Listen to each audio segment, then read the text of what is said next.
Mic check. Volume.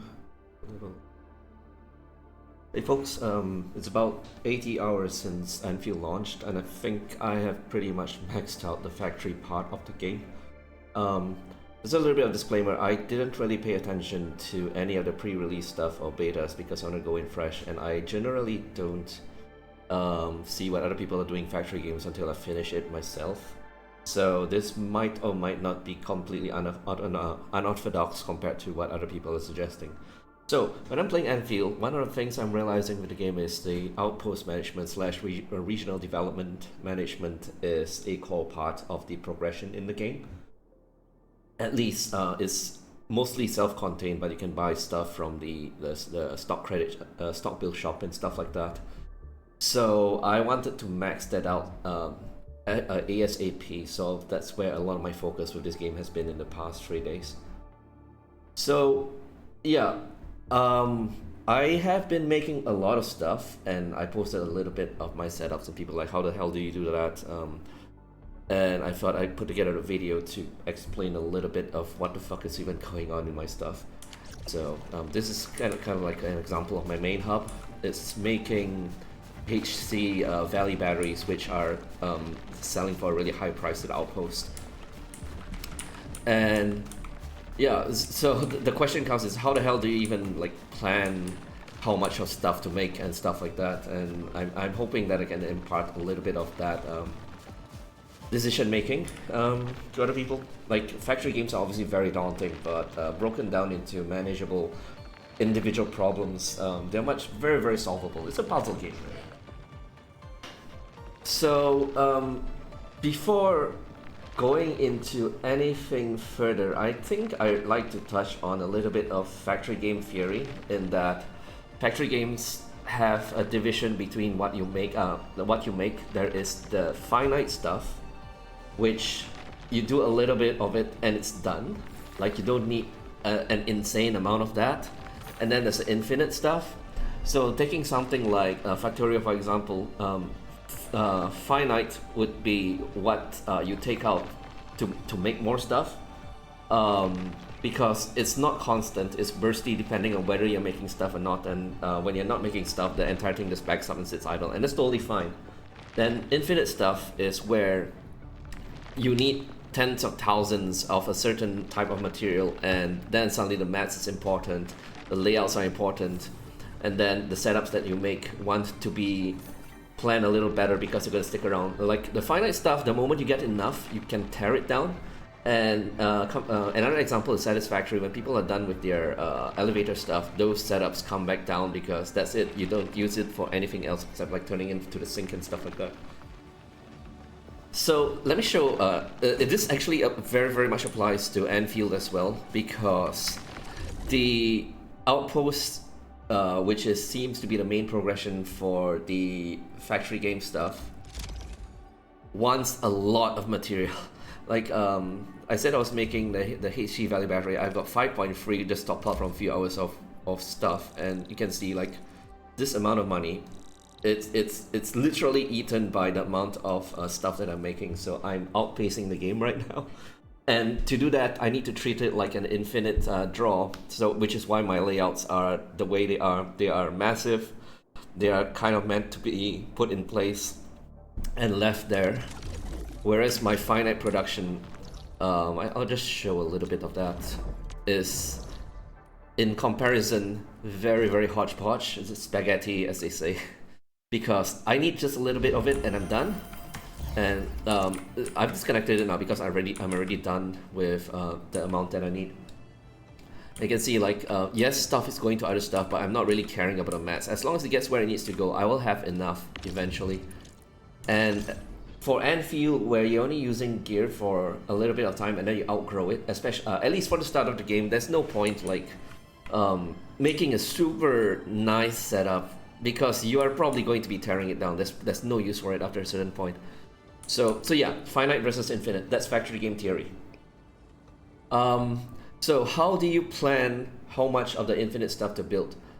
The core deciding factor is how much ore you're getting. And there's this page which is actually really useful. It seems like not many people know about it. It's accessible via you can click the hub. You click the hub and you go to this triple dot, and it comes to this stats page. It will show you the theoretical how much you have coming in. That's the yield, and this goes up the more ore you tap and the more you develop the regions, because the ore patches go from low to high as you develop the region, and then they output more per patch. So these numbers probably will dictate what you want, what you're able to make. And then deciding what to make after that is basically looking at what the outposts want. Early game, like the refugee camp, which is the first one you unlock. Early game, they just want like Origo crust. I hope I'm pronouncing that correctly, and amethyst parts, if not mistaken. I think they still do. Amethyst part and Origo crest. Yeah, that's the first thing that was the outposts want. And at that stage of the game, it's a little bit weird because these turn-ins are equivalent to making higher tier stuff as well. Like you could turn in amethyst part for one, which is or you can make it into a bottle, but each bottle requires 2 amethyst fiber instead of 1. So the amount you get out of the raw resources is exactly the same, and there wasn't really any point. But making stuff does get around the depot limit, because you only can hold a certain amount of stuff, and at the start of the game it's actually quite low. Right now mine is 40k, but I remember it started around like 11k, 10k around there, and it's very easy to max that out. And then once it's maxed out, anything above that is basically wasted because it's backed up, and then it's stuff that could have been made in that time.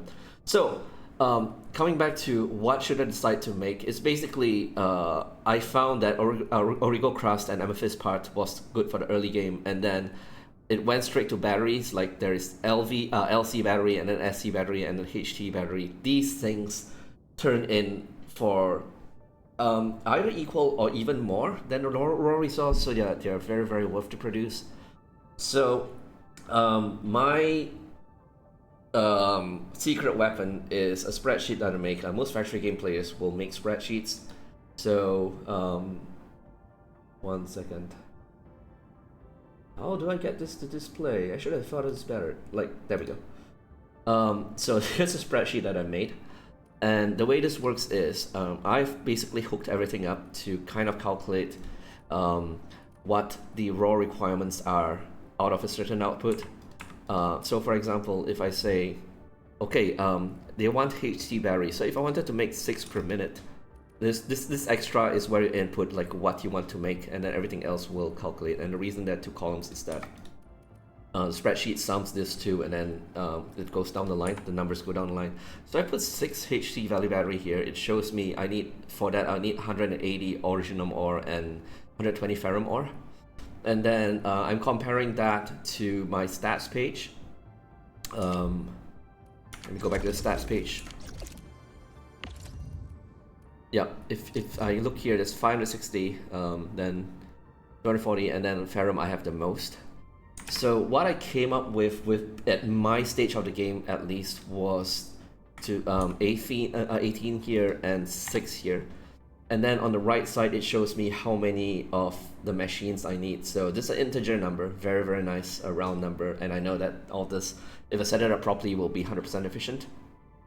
So this is how I came up with, and it's 540 originum ore being used, 600 ferrum ore being used. I probably could add another bug capsule, and then I'm getting enough for that actually. And the reason that this is actually, the usage is showing a little bit more than my spreadsheet is because of this temporary setup. It shows if I'd hooked everything up, how much I'd be drawing. And obviously this is disconnected. Like I said, it's a finite draw. I'm done with it. I don't need any more. If I dismantle the buildings, then these numbers will match up. So that's basically the deciding factor on what how I decide what I want to make. And with this setup properly, I'm making so much stuff that the fucking outposts literally don't have enough money to pay for it. Like if I go back to the outpost here, this looks daunting. This looks like an absolute killer amount of stock bills to get, and it is.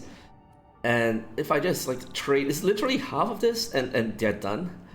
Let me just do that right now, it's fun. Rob them blind. So yeah, if you got this tough setup, they can't pay for it. They literally cannot pay for it. They are just sitting there waiting to get fleeced. So like I said, I was making bug capsules as well. Let me just sell that off.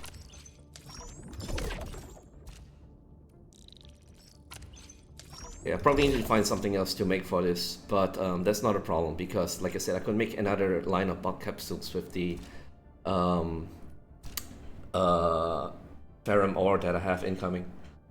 So yeah, infinite stuff is the main permanent part of the factory game for me.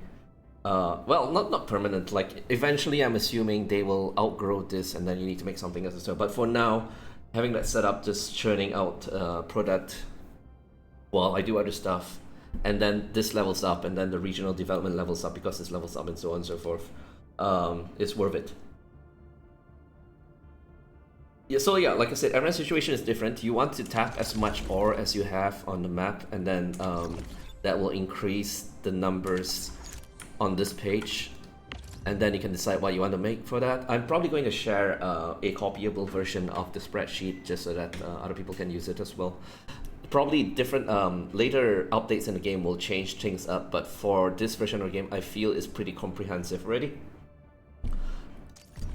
So if I scroll down to my production of the batteries, I can see this is 6 and this is 18, exactly as the spreadsheet suggests would be made. So the setup is functional. So yeah, tap everything available, see how much numbers are here, and then decide what you want to make based on the outposts demands. And then I guarantee you'll probably make more than what they can even buy. So the setups themselves, they are pretty involved, and I'm not going to lie, and I'm not saying this to sound elitist or anything, but this game is relatively simple as far as factory games go. So this is basically me trying to say in a way that hopefully doesn't come off the wrong way that these setups are nothing to write home about. I'm trying to just set expectations. Like, they function, but they are not like min-max in terms of space usage or whatever. As long as it fits in the area, the playable area, and I got plenty of space down here, then I'm good. So how do I save space? The bus is limited. Like, it looks like a lot, but once you scale up to this this much, the amount of things you can output from a bus tends to be very limited. So what I try to do is export from the bus only ores wherever possible. Because if I were to make this Origo crust or originum powder and I put it back, and then originum powder has to come back out, it takes more space on the bus as well, and there's limited amounts of things you can output. So the first rule, so to speak, is always output only ores. Because the ores come in automatically from the miners, like it's called like beltless transmission or something like that. So it has to come out of the bus. Everything else, as if you get them where they need to go without going in and out of the depot, you save space. In factory game terms, this is what they call direct insert, but obviously this game doesn't have inserters, it's just belting from machine to machine. But the concept is the same. It saves space if you can send stuff from machine directly to another machine. And then the second thing I try to do is the greenhouses. I'm pretty sure people realize early on that there's an infinite setup. It's like one seed picker and 2 planters where it feeds back into itself, and then the second planter goes where you need it to go. It becomes infinite. I try to have that next to where it's needed as well. In this case, I couldn't put it here because there's no space, so I just put it down here, and then the seeds come in here and help me to make my dense stuff with the grinders. And yeah, whenever sending stuff back, it's better to use these protocol stashes, because you can send them back to the bus or to the hub, but the protocol stashes are so compact that it just makes making layouts a lot easier. So So yeah, this is a tour of my HC battery factory. This is 2 of the setups, so each of the setups makes 6 per minute. This is 12 per minute total. I have a third one going, let me think where it is. Might be in the science park, might be not. Let me, apologies if it's not.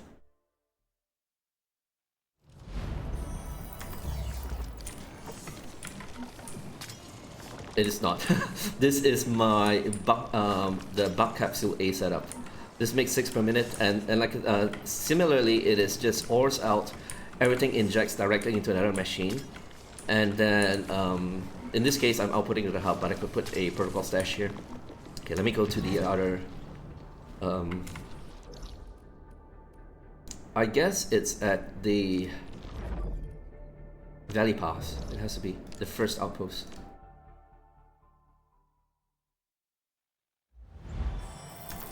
Yep. Okay, so here is my third. It's kind of an identical setup to the other two. Let me just rotate so it's the same as the setup in my hub. The hub has 2 of them. This has a third one, and the reason for that, this is getting a little bit more involved, but just to kind of like cover it. Let me just take out the bug capsule for now, just to see numbers. If I'm making 3 setups, then the amount of Sandleaf I need becomes a multiple of 30. And in this game, the belts are 30 per minute. They are basically half per second, and that dictates a lot of math. So if I make it a nice divisible number of 30, then I can see how much stuff I need. And in this case, the Sandleaf Powder, 450 needed. I need 5 of the shredder setups, this thing. Because if I were just to make one, one clump, 6 per minute, then the numbers become a bit funky. It's like 1.6666 repeated and all. You can still make this, but just to kind of save on space, if I make 3 of them, then it becomes an integer again. So each of these setups have their own Sandleaf, and then additionally there's 2 more Sandleaf setups here. These 2 actually do go into the protocol stash and into the depot, and then the other 2 setups, including this one, it does request. It's a little bit more space used, but that's totally fine. Like the bulk of it is raw ores, so that's how I managed to fit all this into the outpost. So let me bring up the sheet again. So yeah, this setup really works well for me because it uses up the originum ore that I have, and then this thing becomes a neat integer, and so on and so forth. So that's what I went with, and then the rest of it, I decided if I make 6, and then I see it's the ferrum august of 600, and like I said, I'm planning to make 1 more, and then it's just about the amount of ferrum ore that I have right now. Amethyst, I could probably make this can capsule because it uses only amethyst, and then it shows here, this goes up. But at this point, I'm probably making more than what the outpost can buy already if I include this ferrum ore. And amethyst seems to be more limited than the other resources in the map. So yeah, I'm just going to take a little bit of a segue to wooling as well. Right now in wooling, I'm making 12 wooling batteries, and that seems to max out the resources there as well. Let me just go there and show. Spoilers, there's no story spoilers, but obviously like seeing how much stuff there is on the map might be a spoiler to how close you are to being done with the main story quest and all that. And I apologize if you are concerned about that. I would recommend stopping the game now. But yeah, the video now. But yeah, so let me go in here, and I'll show my current wooling battery setup, which is what the outpost is asking for. I'm not going to go to the outpost itself because that would definitely be spoilers. But yeah, so similarly, this is a setup that I made once and then it's repeated by copy pasting it up here, and this is basically 6 per minute times 2. And same thing, like ore is the one that comes out and everything else is direct injected. The greenhouses are next to where they need to go. And if I go to the stats page, oh god, where's my hub? I can't even find my hub. There it is. You can see it. This 360 matches up with the sheet because I'm not making anything else here. that if I put 12, it's 360. And this determines how many of the infinite setups I would need for the plants. And yeah, I think I'm outpacing what the outpost is asking for here as well. Unfortunately, the battery here sells for a lot less, but it is progressing. So once that levels up, I'll need to see what they're asking for again and reshuffle what I need. I've tapped most of the ore in Wooling that I can find, but I've not explored the entire map yet. So the setup at the outpost, the sub pack, is actually really spaghetti right now because I'm very sure that I'm going to be tearing it down to make a proper setup later on. Anyway, I've been talking for 20 minutes. I'm hopeful that any of this stuff is remotely useful for people who want to understand the factory part of the game a little bit more. And again, I'm going to repeat the disclaimer that I have not followed anything from pre-release or what other people are doing and all that. So if my advice is completely contradictory to other people, I apologize for that. Don't get confused, just listen to who you want to listen to. But I can kind of guarantee that what I'm doing is probably close to the most efficient thing for the regional development and outpost development. So yeah, pick your poison. And yeah, this does not cover any of the finite production setups for gear and stuff like that. You're on your own for that, but like I said, don't sweat it, just get stuff where it needs to go and you will have more than you need for that stuff. And I'm done. Goodbye.